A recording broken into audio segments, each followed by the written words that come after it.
So yeah, I experienced snow for the first time, broke the phone. But it's insured, so I'll just go back and, you know, like they'll replace the back. Cost me about $30 or whatever. Um, but yeah, yesterday was a good wrap up to everything. My first semester is done. Um, we have not yet seen snow until yesterday. So it's like everything is done, work is done, school is done, and the Friday off, boom, snow. It was really nice. It was really nice. We came from the party, walked in the snow, played around a bit. Don't know if I should post those videos because there was plates. I don't know. But I don't know. But it was really nice. It wasn't as bad as I thought. It was really good wrap up to everything. Now it's no, actually let me know if it's wrap. It was a very good welcome to the winter kind of thing, because it's like we're done with school, you go to a party, snow comes, walk in the snow, and I don't know the words, but it was amazing. Yesterday was amazing. Ah, but since this is the 100 subscriber, I don't know, celebration. I don't know what the word to use. Video.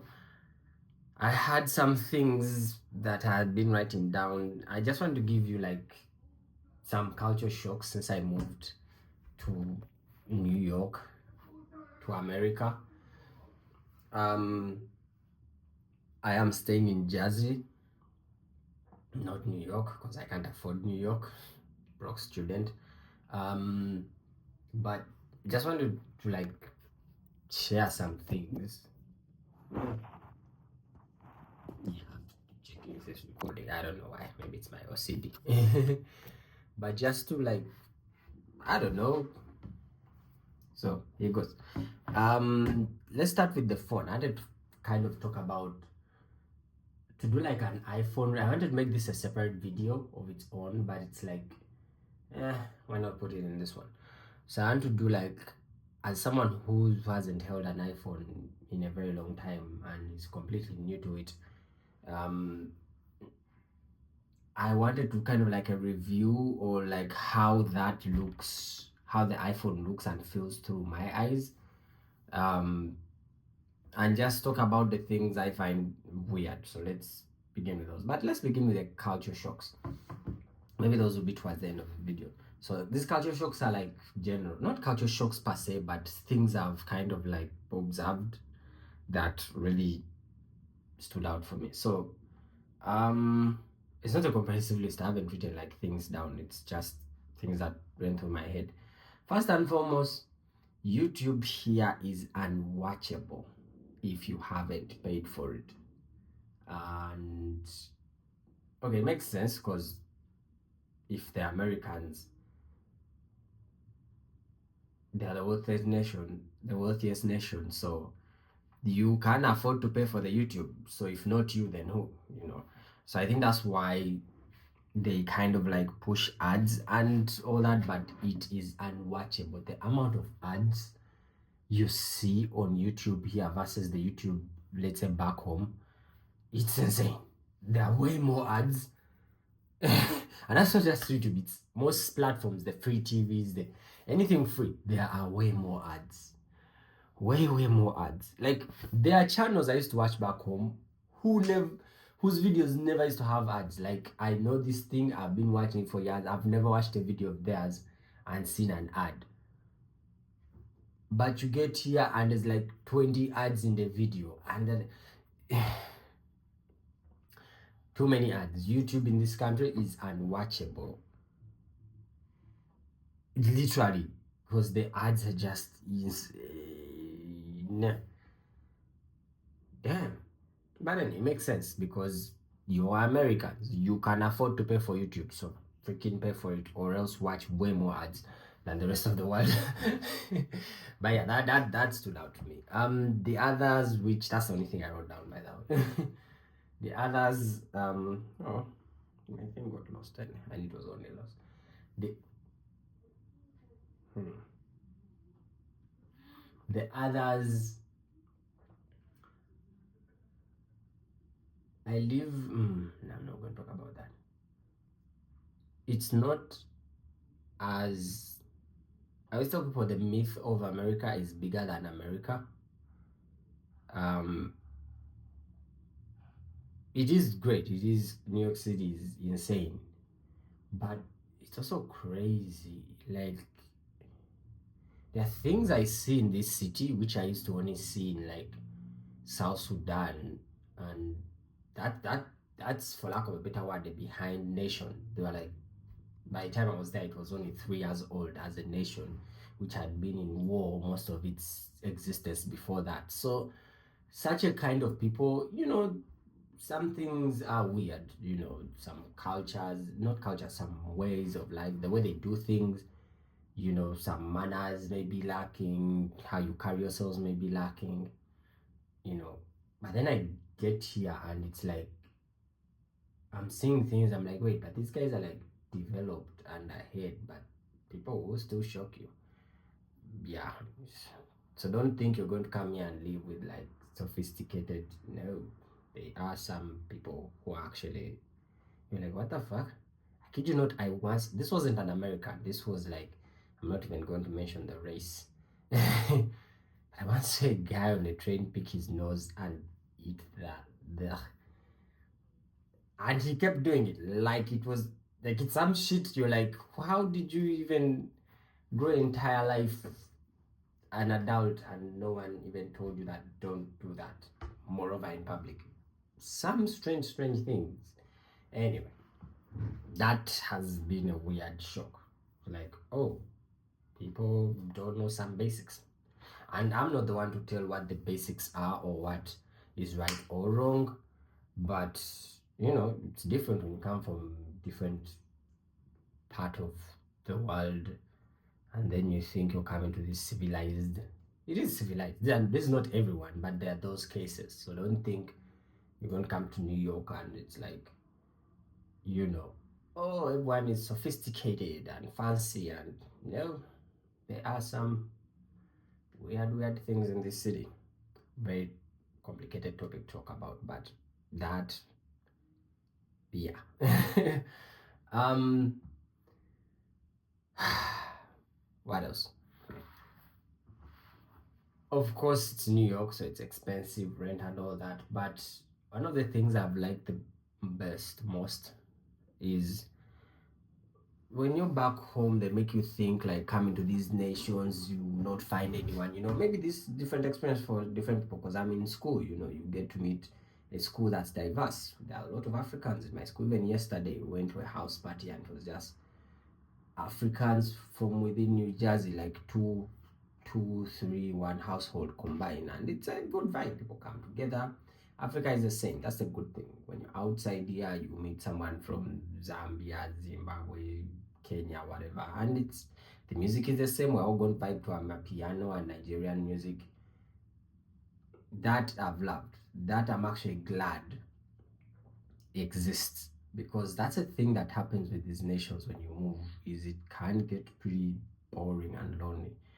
But it's good to know that, at least for me and in my case, I can't say this will be everyone's experience, but for my experience, it's kind of like, on a Friday, someone will throw a party and I can just buy a bottle and show up, drink some good liquor, and just vibe out with people who, kind of remind you of home and kind of helps with homesickness, because homesickness is a real thing and does manifest differently for different people. But if you have this community, these people who you may not relate with 100% because they're not from the same country, but there is some kind of relationship and you all understand the struggles you went through, you understand you're kind of all in the same not mind frame, but like on the same journey, so to speak. uh, that does help. We are social beings at the end of the day, and yeah, that's one of the things I'm thankful for, that I get, that I have in this my coming to New York experience, you know. And honestly, it's been better than I expected, you know. I always tell people when I was going to Toronto, or even this whole thing, I always felt like I'm going for the battle of my life. Like I'm going for the greatest fight. Like I'm just going to come here and start gloves out, everything. You've been preparing for war and now it's go time. That's what it felt like. But I get here and it's like, oh, you know, and I think I made a video about this earlier. Like, yes, it's not easy, but there is some mental, but it's not as bad or as hard as I expected, you know. And that's kind of another thing that keeps um, haunting me, so to speak, maybe, in that things are not as bad, and now I start getting worried. It's like, am I in the eye calm before the storm, you know? Because, when you've been having such a bad streak of things happening to you for years, when good things start happening, you kind of get worried. You're like, shit, this is going to end tomorrow and I'll be back to the, you know. So, yeah, because last 4 or 5 years have not been so nice, I won't lie. But so when you're from such a space and then you get to a place where things are not sunny, but they're also not as dark, if you get my drift. So it's it kind of takes a while to accept that sunlight and be like, oh, this is actually a good thing that's happening. Let's not worry about it ending or something worse coming tomorrow because something nice is happening to you. You worry that something really, really bad is coming tomorrow. Maybe I should this with my should be discussing this with my therapist. I don't know if I can afford one. But yeah, I've really loved the aspect of community. Instead, I was talking to some people, and you will see you're all in the same journey, same struggles, you're all trying to help someone back home. You're all trying to.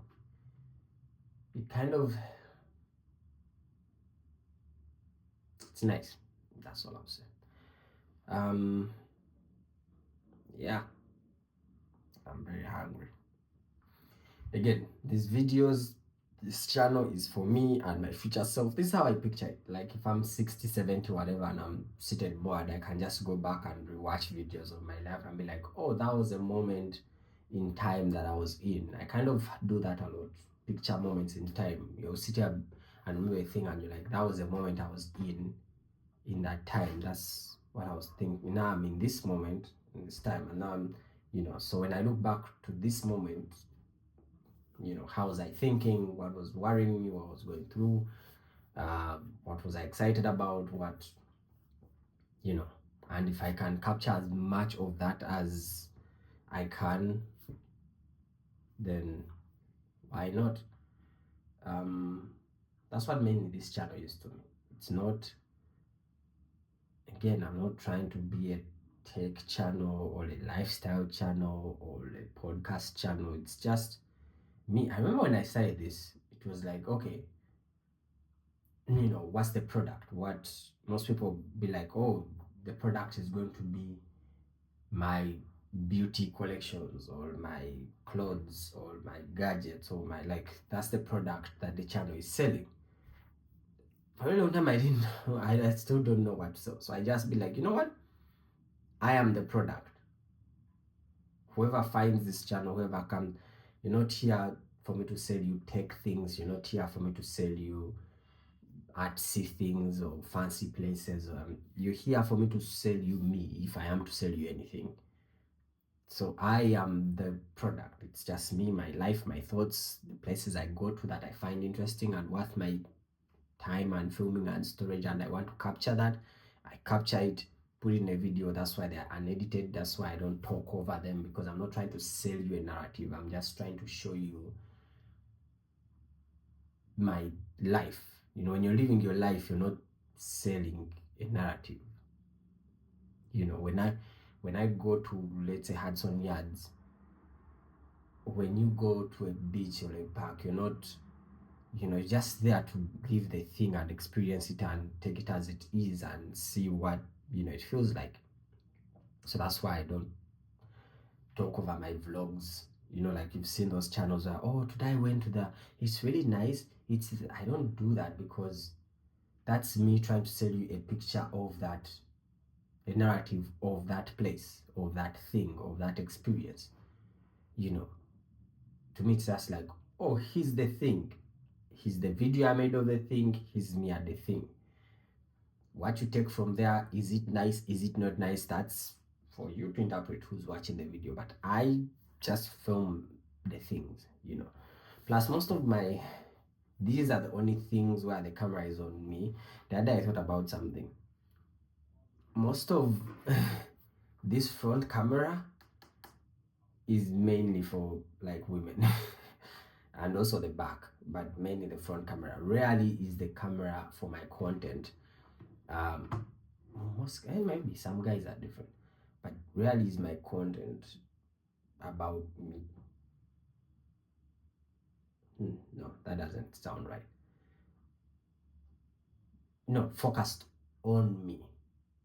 Like, hi, here's my face, here's my how I look today, here's my, it's just, he's a place I'm going to.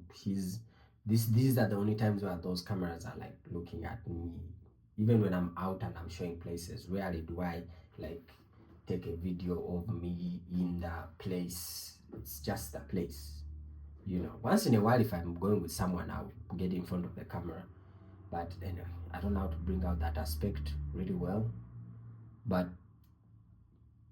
end of the day, I'm just trying to capture my life. I am the product. My life is the product. Yeah. It's for future 70-year-old me and maybe my kids and grandkids who are forced to watch this. Because, hey, watch them, and that's what it's about. I don't even know who my demography is. I don't know who these 100 people are. I haven't looked at my stats to know that, oh, I'm appealing to maybe Middle Asian aged. I don't really care at this point of the thing. Maybe if I get 1 million subscribers, maybe there I will care. But for now, it's just, which is kind of weird because I am low-key scared of this blowing up and then having to like turn it into a real job or whatever, and then have to like go professional video, blah blah blah. I remember when there's a friend I host the MIT podcast with, when we were figuring out like, okay, we are going to have some attention coming to us. What do we do with all that attention? That's partly why we say YouTube videos, so that when someone looks you up, at least they can find some bits of you online somewhere. And he was like, "Do I want to be a YouTuber to sit there and like make YouTube videos?" And neither do I. Not in that sense that I'm a YouTuber. To me, it's more in the sense of I make videos about capturing a moment in time, things I'm thinking about of my life that I can look back to years from now and just again be like, oh, this is basically my photo album. Because I started recording my life really late. I'm not those people who, when they're making my movie, they'll have footage of me like my first baby steps. I grew up from a rural village, very poor country. Probably the first youngest picture I have of me, I'm a grown-ass boy, about 7 or 8. That's like the earliest picture I have. There is a picture of me as a baby, but there's been rumors that that's not even me. Strange.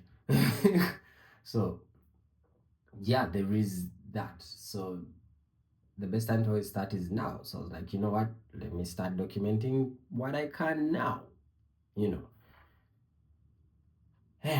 I'm going on for too long and for getting off track. Let's talk this one. So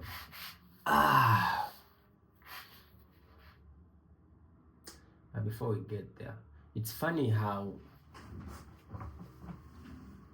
at the end of the day, the human emotions are the same. The things that really bother us and like stand out are the same. I am 1,000 million kilometers away from my home. But at the end of the day, the things that will bother you are there's a girl who's almost breaking your heart. There's a crush that you're chasing that who's not giving you attention. There's like it's the same. I don't know if I've said this out loud, but it's always a thought that crosses my mind. Human beings have been having the same problem. This body, Homo sapien, the biology part of us, has been having the same problems for hundreds of thousands of years. Those problems rarely change. They haven't changed at all. The environment around us has changed. Industrial revolution, tech, blah, blah, blah. But the person in those revolutions and those advancements and the going through agriculture to industry to tech to whatever thing, emails and all this world of today, that person, that thing hasn't changed. The problems are still the same. We still crave belonging, we still crave love, we still crave social circles. We are social beings at the end of the day. Like the basics that we had 200,000 years ago are still the same. So it's like everywhere you go, there you are, kind of thing. In that you'll be in New York, and still one of the biggest things worrying you is the same things that were worrying you back home. So that's been interesting. Some things, of course, are different. You're not worried about life or these other things. But it's New York, I should be. But that's kind of amazing to know that. Also that that is too personal. Yeah, but wait, these are for me. I should know how I was feeling in this moment in time when I'm 67 years old. It's like now I've forgotten what I want to talk about. But it's like you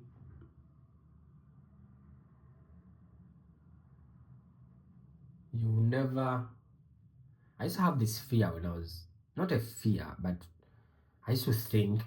There are two things I used to think. Childish kid. I used to worry that music might run out. Like one day you you try to compose. I don't know why sampling didn't even cross my mind, because in that stage of my life I was in create new music, new rhythms, new melodies, new. So I used to have this fear that one day we'll run out of melodies. Like you think of a melody and someone has already thought of it. You try to think of no no no no no. Someone has done that. No no no no no. Someone has done that. No no no no no. Someone like every kind of way you could organize. I don't know how to read music. I do music. I don't know how to read it. And it's been done. And then it's like there's no more music. But then I grew up and realized, people just reiterate the same stuff. So even though yes, someone did it before and sang it in the exact same way, you can also re-sing it in the exact same way. So, but my fear still stands, because now, okay, not still stands, but kind of still makes sense. Unique music, like a unique melody that the world has never heard of. A unique, what's the word I'm looking for? That the world has never heard of before. It's never been created, it's never been arranged that way. Maybe that can run out. I don't know. Why am I telling you this? The other thing that I don't know at what point of my life this was, but I used to not fear. Let me not use fear. I used to think, worry. It's one of the two. A combination of those two. English sucks as a language. That you will, like, you only get to fall in love once. Like you only get to feel that once. And I think it's also maybe all the media and movies that kind of added to that problem. I used to think it's like, I remember my first like feeling and crush of love. I was really young. like in P7 back somewhere in the village. You know, that was the first time all the songs were making not sense, but kind of like hitting. You know, Backstreet Boys and shit. And so I walked through life fearing that I would never experience that again or feel that again. And you meet someone and you feel it. And you meet another person and you still feel it. And I thought maybe that would end. I'm in my 30s now. I thought that would end when I leave my 20s. But it's like, it's good to know that that will never. It's actually very comforting to know that that will. It doesn't end. Maybe it's different each time, but you still can meet someone and still feel the same butterflies that you felt while you're young. They are not as butterfly because you're adults and there's constraints, but it's good to know that that feeling can always come back. Not come back, can always be felt again. Because I used to think that, oh, after like your third person, the fourth, like it will be mechanical. Oh, hi, I've met you. Like there's no feeling that, you know, there were no butterflies. Let me put it that way. But it's good to know. You meet someone, still same things, driving insane, get you excited. So yeah, I've always had that in my head. I've never put it out. And that's why I make this. I want to put my, not ideas, but the things I think about out into the world. Don't ask me why. Not to the world, but like out of my head. Because again, this is a very fragile thing. We forget things, ideas change, blah, blah, blah. So if I can capture what my brain state was like at one moment in time, that's a good thing in my books.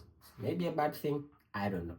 But to me, I feel like. So point of all that was, it's good to know that love and the feeling of love and butterflies and all these things will always stay.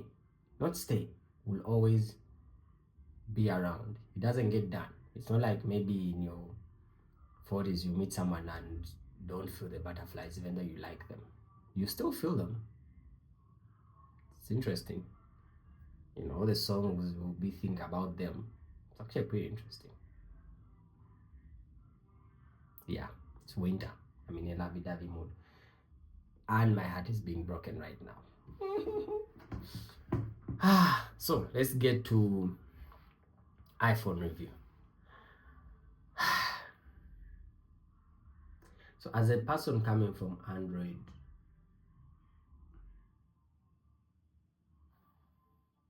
it's like, first of all, I expected a lot because it's iPhone, and I went and got the best of the best that they have to offer. This is a 16 Pro Max 512 GB. Like, it's maxed out.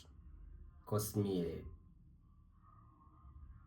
a land title worth of and some cows, and someone calculated them, and bride price worth of a thing. But you know, but it's still sad to know that some things. Okay, let me just get on with it. First of all, the one most annoying thing to me is how the Apple Wallet is slightly slower than Google Wallet. And this phone sucks. This is like the worst phone I've ever held in my life. It's a good phone hardware-wise, software-wise, shitty.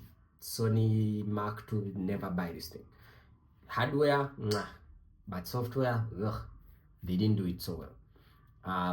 Phone looks beautiful, but I put Google Wallet on here and I put the same cards as I put in the Apple Wallet. And this is mainly for when I'm like going through the New York transits where you tap to pay. And you know, with this phone, I'm not the kind who taps and then enters. I'm the kind who enters as I tap, like, you know.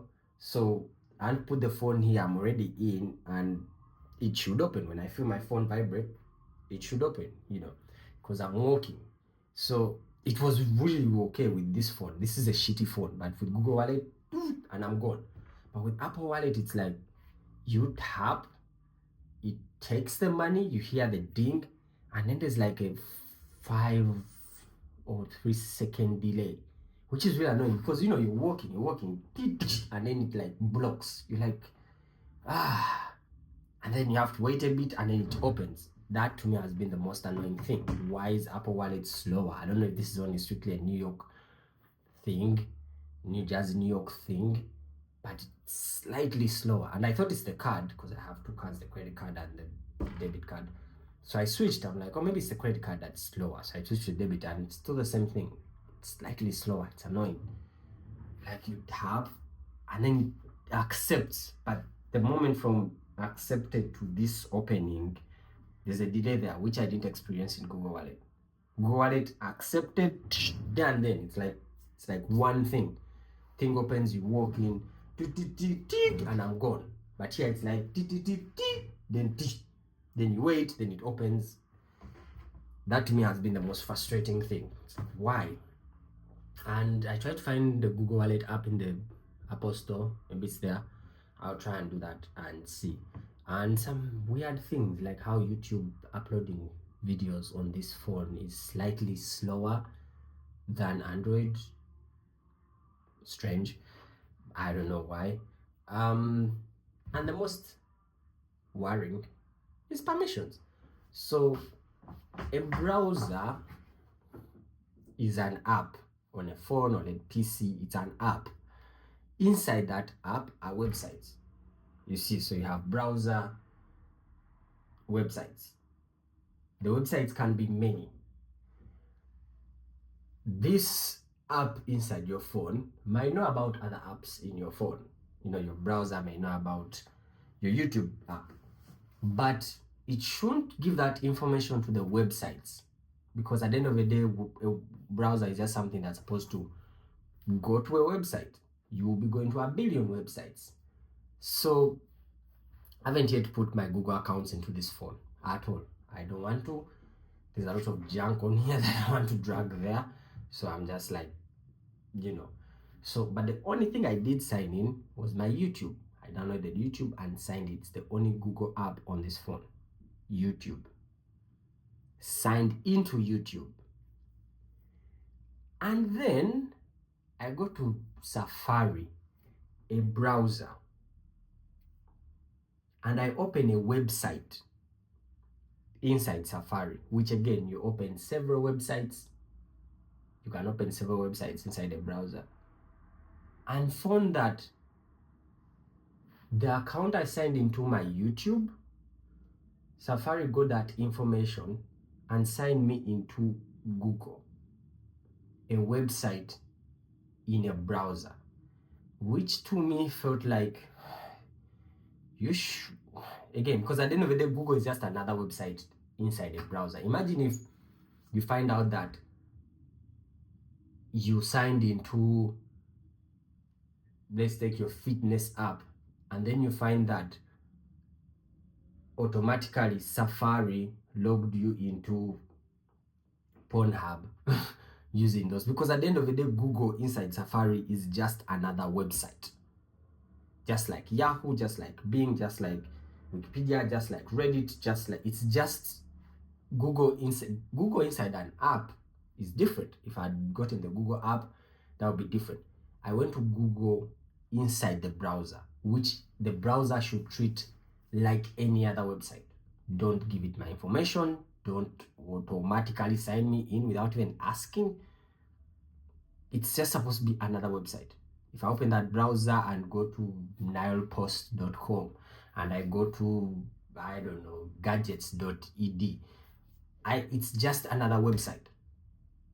So to me, it was shocking that an account that I signed into my YouTube, somehow Safari picked, went to Google, signed me into Google, Safari, not even Google the app, a browser, signed me into a website.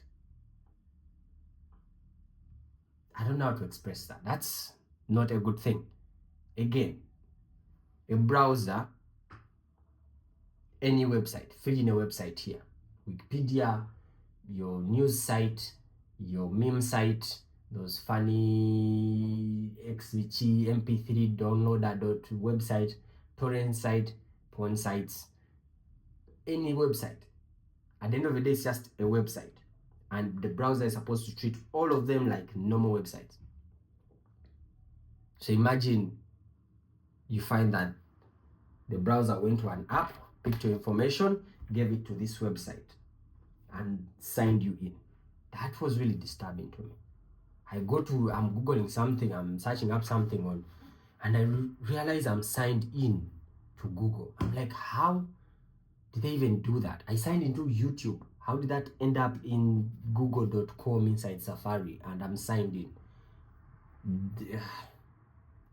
Very worried. I have no other Google app on the phone. Not even Gmail. Nothing.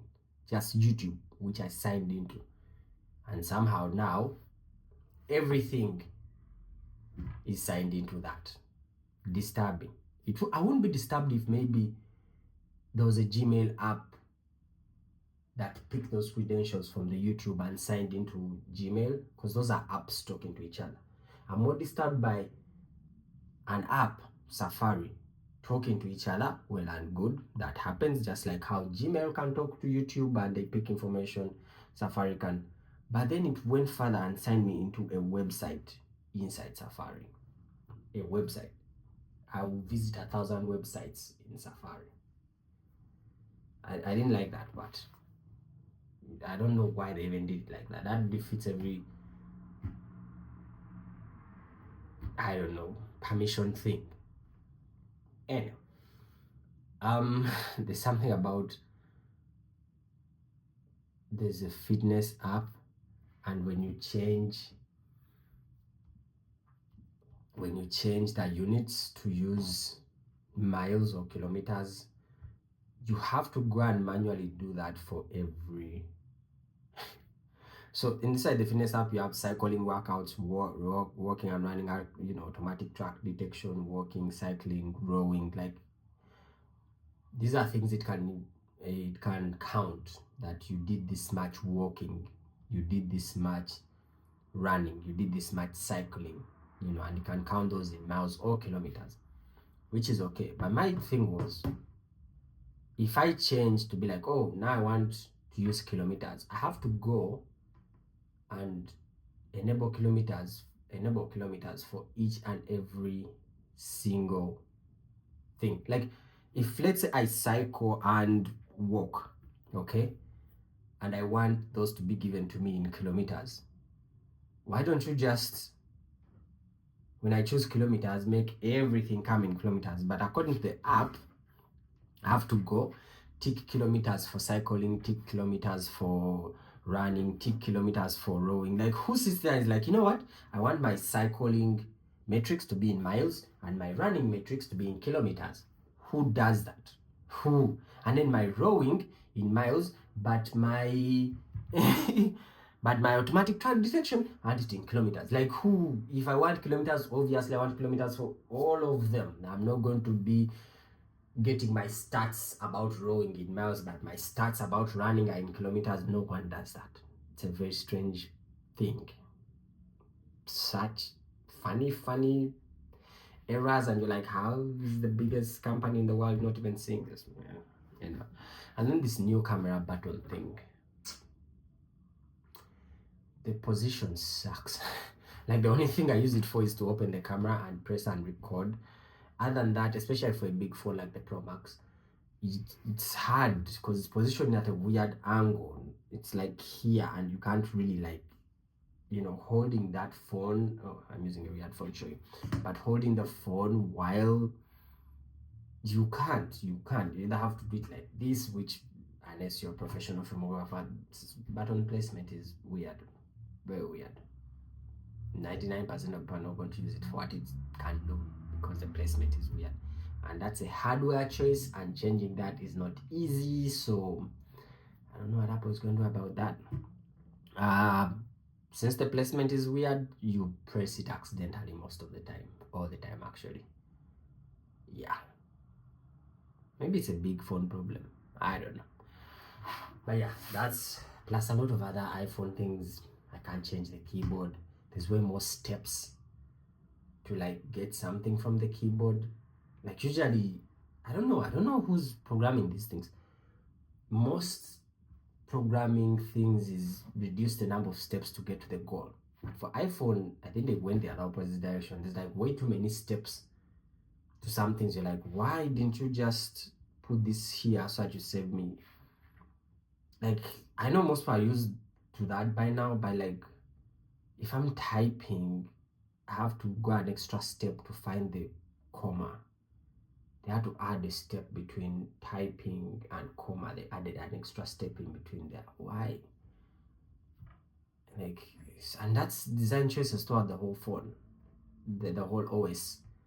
It's like you could have just gone from straight from here, from step 1 to step 2, step 3, and I achieved my goal. But it's like step 1, they add an extra step in there, and then it's like, okay, then I did step 2, then an extra step. It's like I'm now taking 5 steps to get to a goal, which an app on Android achieves in 3 steps.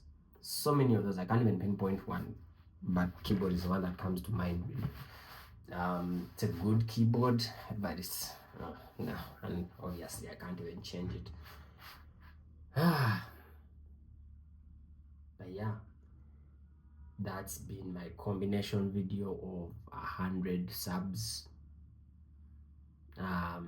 It's long. I don't even know how long this video is going on now. Should be like 40 minutes. It's interesting. It's the beginning of a new season, new things, new everything. This is first time ever experiencing snow and the cold. I have a show tonight, not a show. I'm going for Don't Tell Comedy. Booked a ticket. I've always watched those guys on YouTube, so when I saw an ad that there's a New Jersey showing, I was like, hell yeah.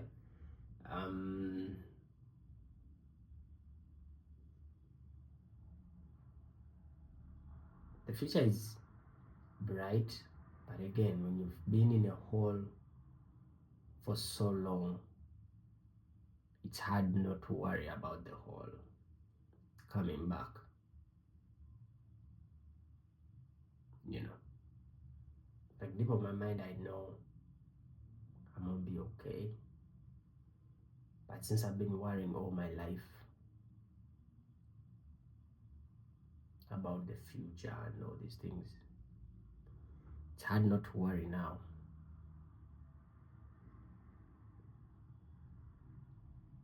I don't want to leave the people depressed. So the 100 people who subscribed, I don't know who you are. I know some of you, some friends, some close ones. Thank you.